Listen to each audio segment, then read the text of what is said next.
It's becoming more tempting because it's becoming more likely. I think that's what it is. Now we are sucking diesel.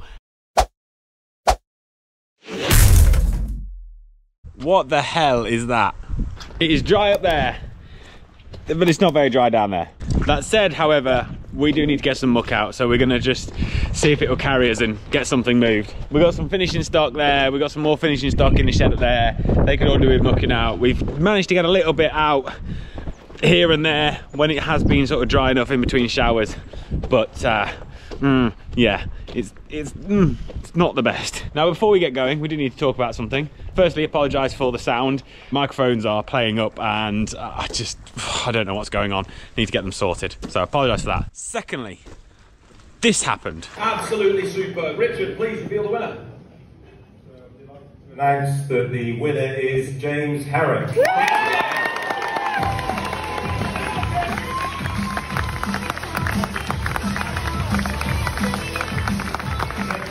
Ability to increase cattle numbers using modern grazing techniques, and his willingness to change the breeds for the benefit of the system, highlighting his clear business vision. And the judges said his enthusiasm for the industry could be bottled. Some of you may or may not know, but I have actually won Beef Farmer of the Year at the British Farming Awards. Now that is an enormous honour. I'm very, very grateful and very thankful for Herdwatch, first off, for actually nominating me. If it wasn't for them putting the nomination in, I would have never have even got the opportunity to win it. So thank you to those guys. Thank you to everyone who supported us, because it's kind of a big deal. I'd always said I wanted to win it. I kind of set myself a goal of winning it before I was 40. Didn't expect to win it at 33. There has been so many opportunities come out of winning it already, and I can't speak about all of them yet, but when I can, I will. I'm just absolutely amazed at the reception of the whole thing. It's been incredible, it really has. Anyway, this bit of dry weather has brought us back to reality with a big bang. So we best go and make the most of it. That's just going to clean the gateway out, because we're going to take those cattle out of there and we're going to run them down here and into that shed there, so they're out of the way for cleaning out.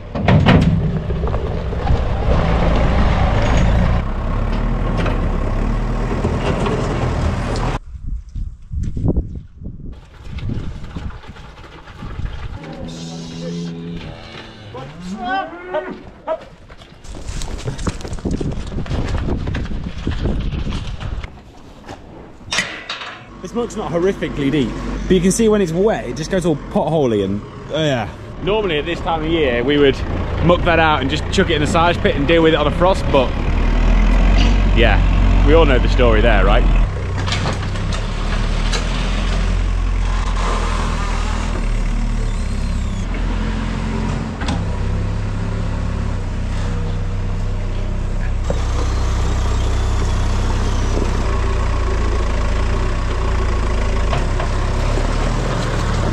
The plan is, we'll get this side out, we'll do the other side, and then we've got some heifers up in there which are finishing at the minute. We'll clean those out, and then there's a couple of yards that we draft cattle into when we're going to go onto a lorry. So if we need to pull out separate groups and put them on a lorry, we put them into different yards. They've got a tiny little bit of straw in. We'll get all them clean so that we are kind of in a bit of a better position. And then if we're lucky and that thing stays around, maybe we'll get some silaging done. Or at least we'll get to move the bales that we made last time, because it's been way too wet. And we tried, but yeah, we're going to make a mess if we're not careful.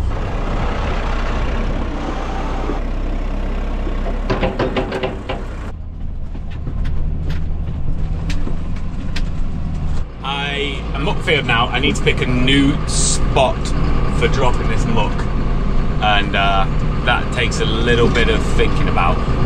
We moved some muck up here last week when it was a bit drier, and I kind of ran it up that headland, but the gateway into that side of the field is a bit wet. The main gateway into this field, which is down there, is wet, because if you come over here, you'll tell the whole field just leans towards the gateway, which is just typical, because for some reason they always put the gateways in the wettest part of the field. Definitely always put it in the muddiest part of the field. Think about it. So I want to leave myself enough room to be able to run up here. See, it's not the driest. I think we're going to just drop it here somewhere and hope.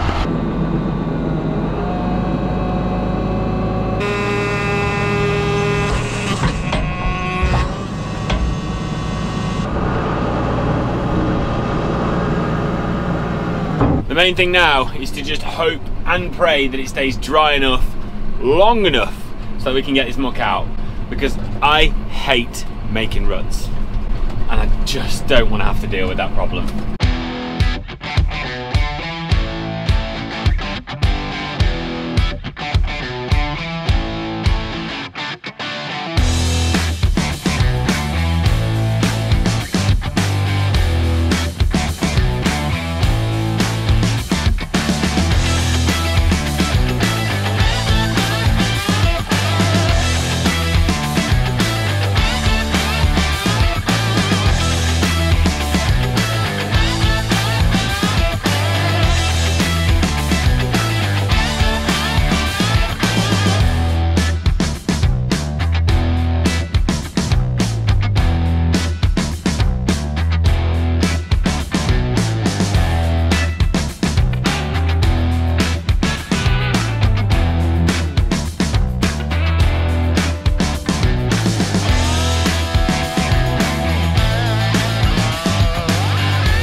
Grim on this field now.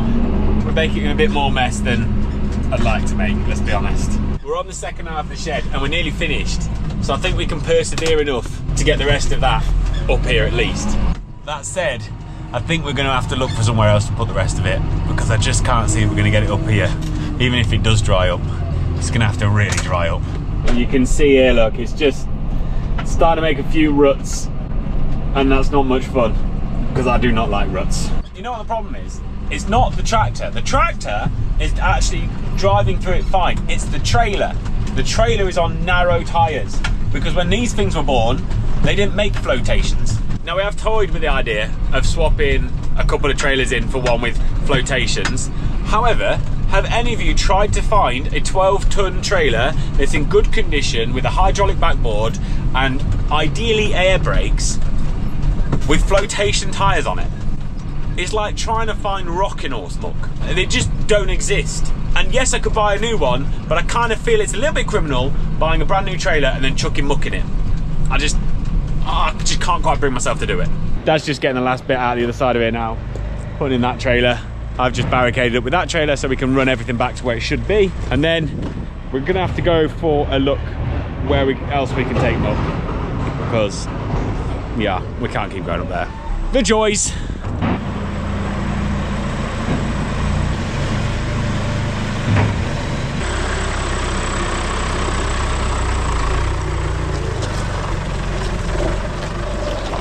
Just gonna run them back.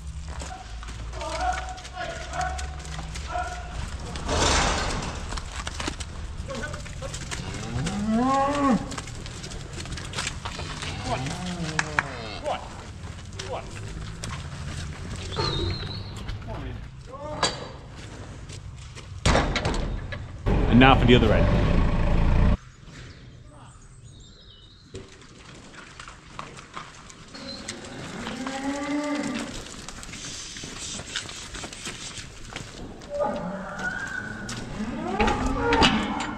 Whew, you know what? Sitting on that tractor has given me time to think, and I reckon we need to start thinking about a plan B for some of this grass. So this is some of the herbal ley that we would make silage of if it comes dry enough, but the trouble is, it ain't drying that well. Despite the fact we've now had 3-4 dry days and the sun is out, it ain't the same this time of year, is it? Someone once told me day in September is worth a week in November, and it is so right, because it's November, like, oh my god, it's November like next week. And those short days and it's just cold and you don't have the warmth, it just don't dry like it does in September. It makes a hell of a difference, just a couple of months. But you can see here, just look at the stuff on it. It is a hell of a crop. So leaving it over winter is just a bit of a waste. So I've done a bit of rough maths. The field just the other side of that hedge has way more on it than this. This one's probably the worst one, actually. And it's, well, look, it's pretty good. So I think we've probably got about 110 to 150 days grazing, depending on the weather, for young stock.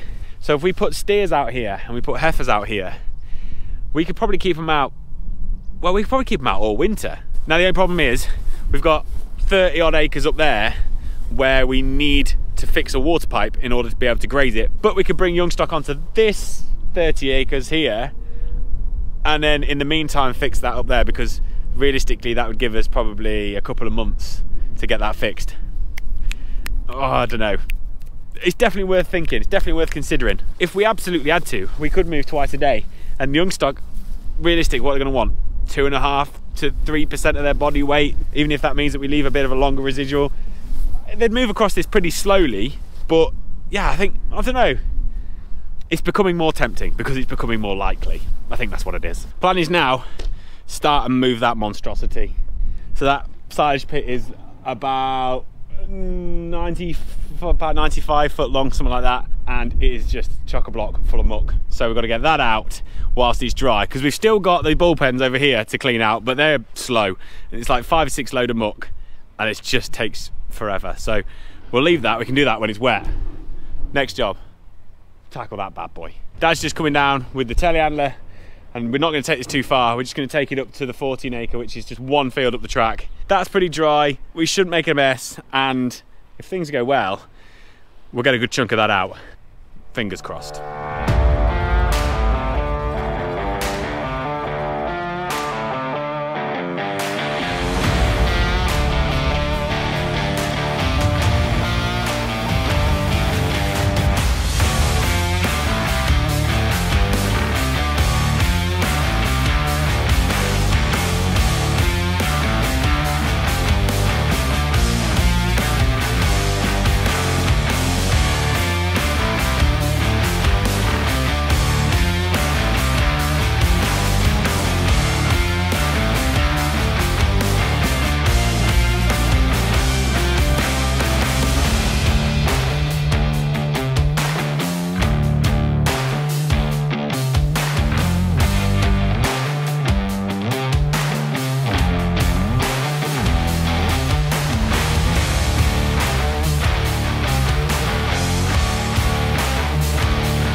Hey, check it out!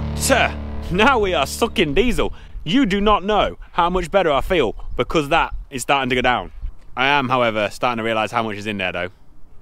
We can't put all that on 14 acres or else we're going to get in trouble. Tell you what though, I am starting to dream about how much space we're going to have if we manage to get rid of all that. Anyway, I'll save you from reenacting my dreams. Whatever you get up to this weekend, have a good one, look after yourself, and I'll see you in a bit. Ta-da! Oh, and don't forget, the clocks go back. Bye. Hey, if you haven't seen it already, why not check out this video, or you can subscribe by clicking on that logo. Alternatively, head to www.bodysfarm.com where you can read more about the farm, check out some blog posts, or treat yourself to some of the amazing clothing that we wear here every single day. Cheers.